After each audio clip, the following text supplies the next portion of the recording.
मेरे पास एक फोटो है जिसे देखकर पाकिस्तान में मच गया हड़कंप। ये फोटो हमारे national security adviser Ajit Doval साहब की है और ये बैठे हैं सऊदी अरेबिया। ये फोटो है, इस फोटो को आप ध्यान से देखिए। हड़कंप क्यों बचा ये मैं आपको बताऊंगा। डोभाल साहब के साथ जो बैठे हैं वो है सऊदी अरेबिया के फॉरेन मिनिस्टर प्रिंस फैजल बिन फरहान, जिन्होंने बातचीत की। ये कल की फोटो है। प्रिंस ने बातचीत की नेशनल सिक्योरिटी एडवाइजर से, मीटिंग हुई, कई मुद्दों पे बात हुई, अभी मीटिंग्स और भी बाकी होंगी। लेकिन पाकिस्तान में हड़कंप क्यों मचा? पाकिस्तान के जर्नलिस्ट क्या सोच रहे थे कि क्या हुआ, क्या यार ऐसा क्या हुआ? ये दूसरी मीटिंग है या दूसरी विजिट है हमारे नेशनल सिक्योरिटी एडवाइजर की सऊदी अरेबिया पिछले 3 महीने में। पिछली विजिट जो थी 19 अप्रैल की थी, ये विजिट 21 जुलाई 20 जुलाई बल्कि टू प्रिसाइज कल 21 जुलाई आज हुई। तो ये 3 महीने में 2 विजिट, कुछ गड़बड़ नहीं है। जुलाई में पहुंचे, इससे पहले अप्रैल में पहुंचे, बीच में मई और जून 2 ही महीने थे।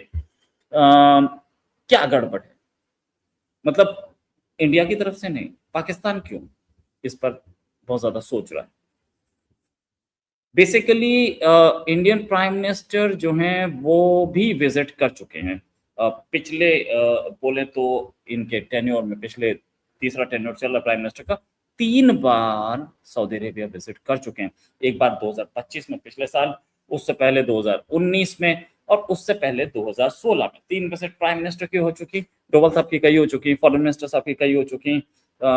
सऊदी अरेबिया के प्रिंस जो हैं सलमान, उनकी 2 विजिट इंडिया हो चुकी हैं। ये विजिट्स इतनी दिक्कत क्यों? पहली चीज तो सऊदी अरेबिया और पाकिस्तान का एक डिफेंस एग्रीमेंट है, और ये विजिट सिर्फ इकोनॉमी पे नहीं थी। इकोनॉमी पे होती तो भाई कोई इकोनॉमी से एक्सपर्ट पीयूष गोयल साहब जाते या कोई और जाते, राइट? नेशनल सिक्योरिटी एडवाइजर गए हैं तो कहीं डिफेंस और स्ट्रेटेजिक इंपॉर्टेंस है इसकी। एक ऐसे टाइम पे विजिट आ रही है जब हमारे ब्रह्मोस को खरीदने में सऊदी अरेबिया इंटरेस्टेड है, साथ में अस्त्रा मिसाइल भी खरीदने में इंटरेस्टेड है। इंटरेस्ट क्यों आया? उसके भी रीजंस हैं। वॉर चली थी गल्फ में, या बोलें कि ईरान की वॉर अमेरिका के साथ, उसमें सऊदी अरेबिया भी खिंच गया, उसमें यूएई भी खिंच गया, इसराइल भी खिंच गया। यूक्रेन से वॉर पहले ही चल रही थी। ये सारे के सारे अमेरिका की एमराम मिसाइल यूज करते थे, और एमराम मिसाइल का प्रोडक्शन लिमिटेड।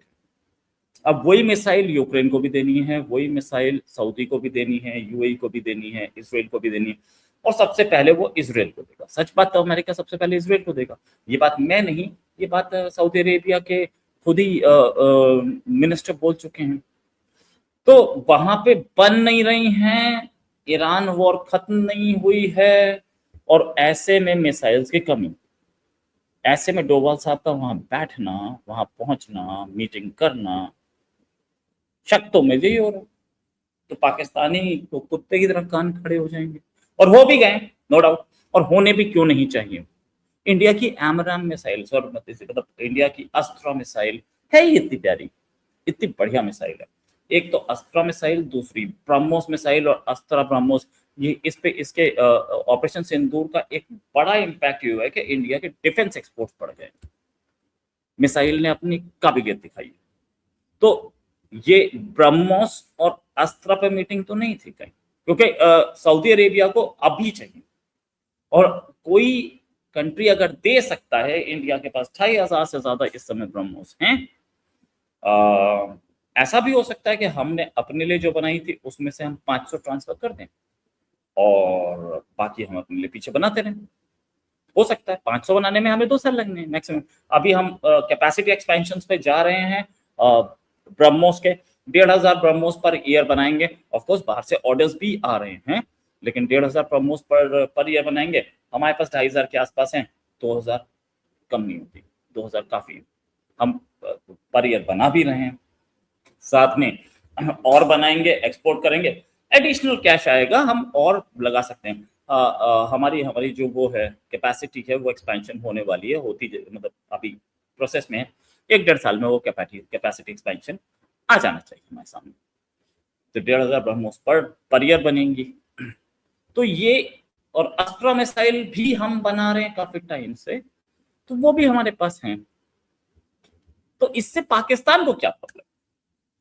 इससे पाकिस्तान को ये प्रॉब्लम कि अगर इंडिया की मिसाइल सऊदी अरेबिया खरीदता तो उसे देखेगा इंडियन हार्डवेयर कितना अच्छा है, और इंडियन हार्डवेयर अच्छा है और वो उस हार्डवेयर को लेना शुरू कर देता है, तो पाकिस्तान और सऊदी का नॉन एग्रेशन पैक्ट जो है वो खतरे में आएगा। वो कैसे खतरे में आएगा? वो ऐसे खतरे में आएगा साहब कि ये जो पाकिस्तान है ये घटिया चाइनीज मिसाइल खरीद रहा है, घटिया चाइनीज प्रोडक्ट्स खरीद रहा है। कहीं ऐसा ना हो कि सऊदी पाकिस्तान से बोले कि भाई सुनो, सिर्फ आर्मी छोड़ जाओ यहाँ पे, अपनी एयरफोर्स वापस ले जाओ, क्योंकि हमारे पास बेटर मिसाइल्स आ चुकी हैं, बेटर ड्रोन्स आ चुके हैं। ड्रोन्स भी हम, अब ड्रोन टेक्नोलॉजी में भी इंडिया एक अच्छा प्लेयर है, बड़ा प्लेयर है, और ऐसे ड्रोन्स बना रहे हैं जो कि वर्ल्ड क्लास है। कुछ टाइम में हम लोग ड्रोन्स और एक्सपोर्ट भी करने लगेंगे। हमारे आर्मी चीफ ने बोला ही है कि अगले 2 साल में 30,000 ड्रोन इंडियन आर्मी के पास होंगे। अभी कौन से काम है? उन्हीं का अपना army chief, farmer army chief का जो स्टेटमेंट था, उस समय वो आर्मी चीफ थे, उन्होंने क्या बोला था? उन्होंने बोला था कि आज से 3 साल पहले सिर्फ 500 ड्रोन थे, आज की डेट में हम ये 5,000 के आसपास ड्रोन हमारे हाथ में, और अगले 3 साल में, अगले 2 साल में हम 30,000 के आसपास ड्रोन चला रहे होंगे। ड्रोन बनने में आसान है, ड्रोन अटैक करने में आसान है, ड्रोन को जैसे बोलते हैं टारगेट करना मुश्किल हो जाता है, और ड्रोन सस्ता होता है। ये ड्रोन्स इंडिया सप्लाई कर सकता है। बायरक्टर ड्रोन तुर्की का, वो ड्रोन यूक्रेन वॉर में फेल हो चुका है। तो हम ड्रोन्स भी दे सकते हैं, हम ये मिसाइल्स भी दे सकते हैं। ब्रह्मोस में इंटरेस्ट है, तो ये सारी चीज हम दे सकते हैं। बदले में तेल मिल जाएगा हमें, बदले में तेल हमें मिल जाएगा। क्यों मिलेगा तेल? क्योंकि सऊदी अरेबिया मार्केट में बैठा है, तेल बेचेगा तभी तो हथियार खरीदेगा, तभी तो दूसरी चीजें खरीदेगा, तभी तो नियोम सिटी को चलाएगा जो लगभग बंद होती पड़ी है। तो सच्चाई ये कि सऊदी इंटरेस्टेड है कि इंडिया के साथ डिफेंस कॉन्ट्रैक्ट्स किए जाएं। अब पाकिस्तान की डिफेंस डील है कि एक पे अटैक दूसरे पे अटैक, पाकिस्तान की एयरफोर्स वहां खड़ी है, पाकिस्तान की आर्मी खड़ी है। कहीं ऐसा ना हो कि पाकिस्तान की एयरफोर्स को वापस भेज दिया जाए, हो सकता है आर्मी को भी वापस भेज दिया जाए, क्योंकि हमला कौन करेगा? ईरान। सच में, क्योंकि इसराइल तो सऊदी को दुश्मन मान नहीं रहा है। इसराइल के साथ तो इब्राहिमिक अकॉर्ड बनने की बात थी, यूएई एक दुश्मन है, इतना बड़ा नहीं है कि सऊदी को अटैक करे, सिर्फ ईरान से हमले का डर है। और ईरान जब अटैक करेगा तो उसके पास 10 और दुश्मन, उसको काउंटर किया जा सकता है। ईरान के लिए एक ऐसी टेक्नोलॉजी चाहिए जो कि ईरान के एयर अटैक्स को रोक पाए। वो टेक्नोलॉजी इंडिया के पास है, सस्ती है, बहुत अच्छी है। आमराम मिसाइल जो है बहुत महंगी है, इंडिया की मिसाइल सस्ती है, और चाइनीज मिसाइल वो लेना नहीं चाहेगा। क्यों नहीं लेना चाहेगा? क्योंकि चाइनीज मिसाइल रखने के बाद वो कोशिश ये करेगा कि कहीं अमेरिका से रिलेशंस तो नहीं खराब हो जाएंगे, उसके दिमाग में रहेगा। और अमेरिका इसको इसको एक वो रखेगा, अमेरिका इसको एक वो मानेगा कि तूने मेरी मिसाइल छोड़ करके चाइना की खरीद ली, मतलब तू चाइना का दोस्त हो गया। India neutral country, India neutral country है, और वो ये पसंद करेंगे कि यार इंडिया की खरीद ले। कहीं अमेरिका इसको दुश्मन नहीं मानता, अमेरिका इसको दोस्त मानता है। और क्योंकि एक एक्सक्यूज भी है, भाई तुम्हारी एमआरएम के लिए इतने सारे लोग पहले से तैयार खड़े हैं, हमें तो अभी चाहिए एमआरएम और आप दे नहीं पाएंगे, तो हम इंडिया से खरीद लिया हमने, इसलिए गुड एक्सक्यूज। और गुड एक्सक्यूज के साथ साथ एक बहुत अच्छा ऑप्शन मिल जाएगा, सस्ता ऑप्शन मिल जाएगा। और जो पैसा है, मतलब हमने $100 बिलियन की ये खरीदी मिसाइल, $100 बिलियन का तेल दे दिया, राइट? तेल तो हमारे पास निकल ही रहा है, तेल दे दिया, और मिसाइल खरीद ली, डॉलर एक्सचेंज खत्म। तो हमें कुछ देना नहीं, हमें कुछ लेना नहीं, ये आसान काम है। और सऊदी का तेल अभी निकल रहा है, उस गल्फ रीजन में सऊदी का तेल निकल रहा है। क्यों निकल रहा है? क्योंकि सऊदी जो है स्ट्रेट्स ऑफ हार्मोज की तरफ से तेल निकाल सकता है, उसके पास एक और गल्फ ऑफ एडन वाला रास्ता भी है जो सुएज कैनाल की ओर से जाता है, वो रास्ता भी है, वो उधर से तेल निकाल लेता है। अगर ये डील सक्सेसफुल होती है तो पाकिस्तान के लिए बड़ा खतरा है। बड़ा खतरा क्या है? बड़ा खतरा ये है कि कहीं पाकिस्तान की डील तो खतरे में नहीं आएगी। इनफैक्ट इस डील से पहले भी सऊदी अरेबिया में पाकिस्तानी फोर्सेस स्टेशन थी, पाकिस्तानी फोर्सेस मौजूद थी, लेकिन चौकीदारी का काम करती थी। अब वो चौकीदारी को अमली जामा पहना दिया गया है।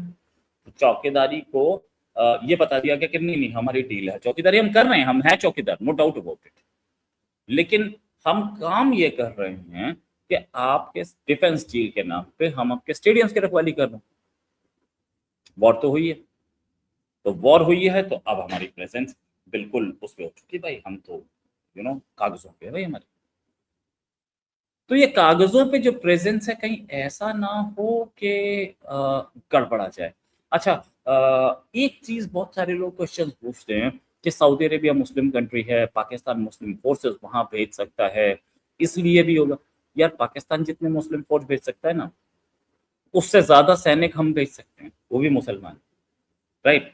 तो वो हमारे पास भी मुसलमान सैनिक हैं, और जितने भेजता है पाकिस्तान, भाई 6 लाख के 6 लाख फौज तो नहीं भेज रहे हैं ना, तो हमारे पास मुसलमान फौज है उतनी, उतने मुस्लिम सैनिक हमारे पास हैं जो कि खुशी खुशी सऊदी जा सकते हैं और पाकिस्तानी सैनिक से बेहतर काम कर सकते हैं। पाकिस्तानी सैनिक तो अपनी ड्यूटी खत्म होने के बाद शायद कहीं मक्का में मदीना में भीख भी मांग लेगा, हमारे सैनिक नहीं मांगेगा, वो हज उम्रा भी कर लेंगे साथ में भी इधर टाइम, और सर्विस भी अच्छी कर देंगे।